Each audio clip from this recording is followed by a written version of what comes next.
We do try to promote the Ecuadorian shrimps. That's from Gulf of Mexico. Right. And those are absolutely one of the best shrimps you can possibly buy, period, the end. Okay. But, scallops, from Georgia Banks, codfish, as you know, scrod, haddock, things like that.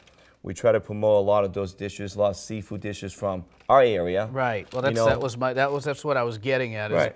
Is it influenced because of where geographically? Absolutely. Okay. Because now there's different styles, and I'm going to have. Pardon my ignorance. So this is why you're here, to explain all this to us, okay? There's Mandarin. Right. What is that now? Tell me. Is that like the Italian version of Sicilian, or? I think the best way to categorize Mandarin. Mandarin basically is all Chinese. Okay. Because if you look at the language of Chinese, what we speak predominantly is the Mandarin language. Okay. That is English to us. Okay. Then you have different regional foods after that. Then you probably, we'd be asking what kind of other food that we actually serve. Right. We do Sichuan food. Now, Szechuan food is that regional, or is that regional? Now, explain what that is all about. Well, there's 8 major provinces. So provinces is basically what we do here as states.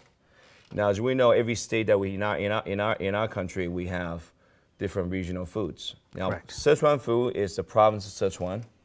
Chengdu restaurant is named after the province of Sichuan, which is the capital city. Okay.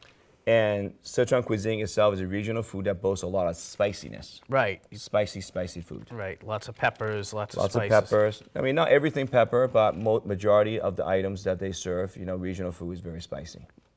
Now, just on the peppers, I noticed there's a little red pepper that's in some. Is that a chili pepper? What is that? That's what we. That's what we call a dry Chinese Tianjin pepper. Okay. It's very spicy. You can hydrate them, and you can basically use them for cooking as well. It's not something you want to eat, though, right? Just plain. Some people have. My wife has. Right. Some people can tolerate it, and some people can't. So. Yeah, she didn't realize she ate it till afterwards. That's right. That's right. It was certainly a surprise for her. Absolutely. So Szechuan is that, and what about Cantonese? Well, Cantonese style food. If we were going to be in Cantonese is Guangzhou, which is actually the terminology for Cantonese. Cantong. Guangzhou is more Chinese. Right. With dialect. See, this guy's the real deal. He knows his stuff. He knows his geography. Right. Eddie's over there drooling at the food, and we're getting an education here. Right. Well, Guangzhou, a Cantonese style food, is more coastal. Okay. So the typical Cantonese style cuisine, if we were to have it in a true sense, there's a lot of steamed whole fish, a lot of steam, like steamed clams or oysters or And those varieties are available over there? It's very, very bountiful. It's actually very available in Chinatown as well. Again, the translation does change a little bit. Yep. Once we get into more of a American-style Chinese food. I hate to keep using the word over and over and over again, but if I were to bring a duck with the head on right now or the fish with the head on, some people may not tolerate, You go into Chinatown, they have the ducks hanging in the window. Well, that's exactly what I mean, But it is definitely regional food again. Cantonese is definitely another regional food. All right. What other regions are there that we would know? You would know Hunan. Okay, what does that consist of typically? Hunan cuisine, it's more of a fall into the Mandarin category, because all the regional cuisine now is basically, it's kind of all got spread out and, kind of got diversified. So now, the specific regions, they might have their little, what we call the home style cooking. Right. But majority of foods has absolutely been spread around enough where there is a cross culture in food cuisine now. Okay. So Hunan, would be known for their Hunan shrimp, would be something that they would actually boast. That's a familiar dish. And that is actually a little sweetness, a little spiciness. It's actually very, very good. But there are so many different regional foods. Once you get into China, as far as it's no longer just the regional province foods. There is also all these little family-style cuisines. Right. People forget how big China actually is. Landmass is there's probably a lot of provinces in the area. A lot of provinces. It's a little bit bigger than the United States. Yeah. Has the cross culture as far as on regional, and as far as on weather as well too. So that changes all the time. Okay, yeah, because you know, there's a lot of things in this kind of cooking you don't really think that they would have for whatever reason, you know, in China. Right. And it's you know, like spare ribs. And it seems like every Asian restaurant has some variation of spare rib. Right. And a lot of dishes with ham in there. And it just, to me, it seems like it's Americanized, but I don't really know. When I look at authentic cooking, then you know, like this to me is authentic. This is something a little bit more than run of the mill. Sure. And it's interesting in that manner. Well, you know what it is. The country is so vast, and there are so many different regional foods. You know, a lot of my customers say to me, "You sell calamari here? That's Italian food." Calamari has been eaten and enjoyed for thousands and thousands of years.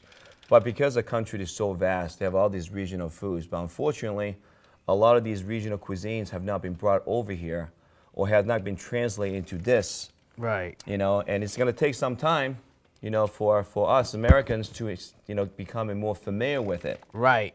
You know, and I think that once we can get and cross that, the taste buds thing, you know, and the willingness to experience different things. Right. You know, certainly will be a lot These better. are some special dishes. Now, your menu, again, it's a little different from, you know, most of the places. It's it's a little bit. Everybody has their specialties. Right.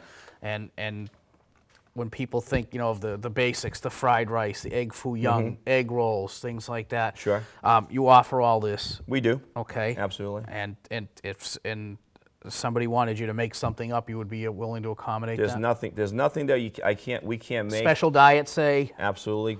You have a gluten problem?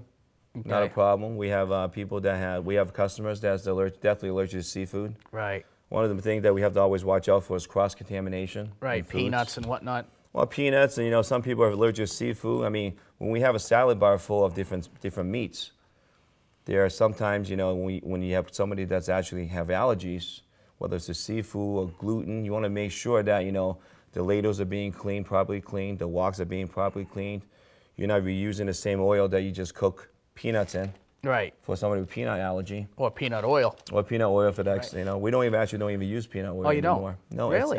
Well, there's a lot of allergy with peanuts, as you know. Yeah, it's probably not worth the trouble. It's not worth the trouble. If the school is actually, you know, prohibiting, you know, kids bringing peanut butter and jelly to school, chances are peanut oil is not the best idea to have in any cooking anymore. Yeah, I mean, you know, unless you're well, it has its place for the high temperature. It absolutely does. It's got a high smoke point. Yes, it does. But you know, when we have a flame that comes up from this table up to here, right? I think that's going to make any oil. Now you have you do have that set up with the big woks. We do. Yeah. Okay. You use that for making larger dishes. All our cuisines are cooked fast fire. Really? Very high quick. fire, real quick. Very fast. Wow. On this Mongolian beef and lamb, what can you explain to me what the Mongolian connection is now? Well, I see Mongolian barbecues. That's right. I see, you know, it's becoming more and more in your type of restaurant. Sure. And what's the connection? Well, the Mongol, right, means Mongolian. It's basically, the cuisine itself is actually derivative from you know, far as a Mongolian barbecue, where they actually cook food that's on this hot pan. Right. And they actually cook in front of you, and they do the stirring and, you know, adding the flavors and all that. This particular dish actually, you know, it's originated from the fact of Mongolian pork chops. Okay. It's actually a flat chop with a bone in, or like a sizzling beef platter, which is like a pepper steak. It's actually it's more of a, you know, almost more of a rib style, you know, cooking. But we realize that, you know, majority of my customers, although they do like bones, right? I don't think they're gonna eat a whole plate of you know, beef with bones in it. Right. So we kind of just change it around a little bit, you know. But as far as on the flavor of the cooking of the dish is very similar to like a Mongolian barbecue. There's a lot of garlic, a lot of shallot, a lot of scallions. Right. They have Americanized versions of that, like at Fire and Ice or something like that. Similar. That's more of an entertainment thing where people go around and you have all the chefs around the wok. That's right. No, it's not a wok, it's a hot grill or something. That's right. Yeah. You know, and the Mongolian barbecue is actually very similar, but you do pick out your your different things. But in our case, we just actually, we have it on the menu, we cook it for you. The flavor itself is almost like a teriyaki-ness with a lot of black pepperness to it as well. Well, black pepper gives it a nice flavor. That's right. But it's funny because the first time I think I've ever had lamb in an Asian restaurant was at your place, and your buddy Adam was just pushing it. He was walking around with some samples. Absolutely. I mean, we sell a lot of charge anybody. Right. we sell a lot of lamb dishes. Yeah. There's absolutely no reason why that Asian restaurant, should be excluded from the lamb. No. It's new. It's newer, I would say. Nouveau, new idea. I think we just try to bring more new things into it. This is one of the things you think of at 2:30 in the morning after you're closed. We try to think of a lot of things at 2:30 in the morning. We try to do a lot. Because you really probably can't do a lot of experimenting when kitchen's in full swing. No, I mean, not during full swing, but I mean, I'm a chef by trade. Right. So we cook a lot of different flavors all the time. Right. Like you mentioned about coastal. Yeah. If you call us, say 24 hours in advance, we can make you lobster, ginger, and scallion, which is Chinese style. Okay. We can do a Cantonese style, which is more of a lighter flair, or we can do a Chindu style, which is more of a teriyaki-ness to it. Right. We can make like mussels. I mean, where else can you get mussels like Prince Edward Island? PEI mussels, that's about as good as it gets. Culture mussels. Yeah. It's not saying our Chatham mussels any worse, but they are delicious, great seafood that we have here. Right. We're very fortunate. If you travel around the country, if you go to markets and things. Absolutely. To me, I'm interested in that. I like to cook. I like to shop. I like to eat. So I do, and I do go places. I always like to check out the local shopping. Right. And you do notice that the seafood is quite different in different areas. That's and right. People that live here are very, very fortunate for the bounty that's available. Absolutely. I mean, and not just, we have specialty stores. We had some people in last week from the Fresh Catch.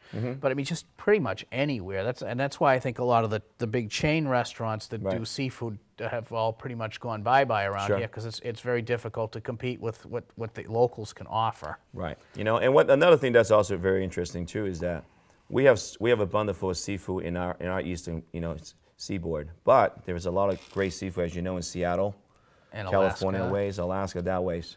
And the thing is, though, with the Chinese culture, where there is a Chinatown in Boston, all those seafoods it has been imported over here.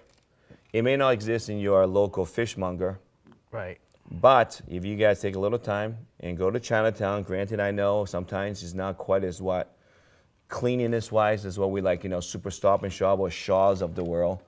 But you want to get down to it, and the great seafood that's live tanks. Right. Anything you could possibly imagine. I've seen some of the markets on some of the shows. Right.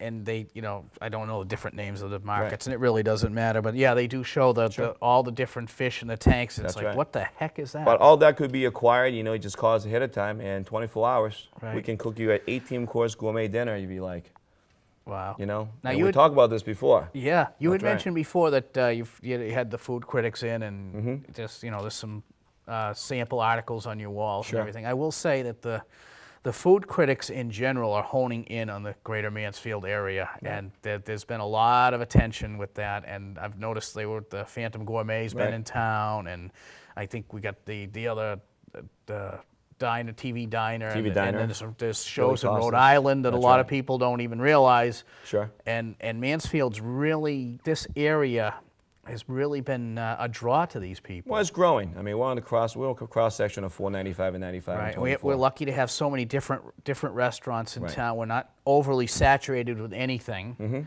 and it's a nice balance. We have some of the chain restaurants, the casual dining chain restaurants. We have pizza subs. Absolutely. But we have a terrific seafood restaurant. We have places, we have pubs. Right. And we have fine dining in town. That's right. So we pretty much have it all around here. We have a lot, and plus we have the Patriots Place, as you know, in which we have a lot more there as well. But I always encourage, this is what I say, it's not about Chindu. Go visit your downtown. This is very, very true. Go to your downtown, whether it's a barbershop, whether it's an insurance business, whether it's a restaurant, keep the downtown viable. Yeah. Because as you know, downtown has been kind of moved away. Right. From this area. Right. Now you work a lot of nights, so you don't see a lot of our shows. We've discussed a lot of the downtown action, and again, I think in general, shopping has moved in general, Absolutely. shopping has moved out of downtown, and there's examples of what can be. You look at downtown Norwood as Right. what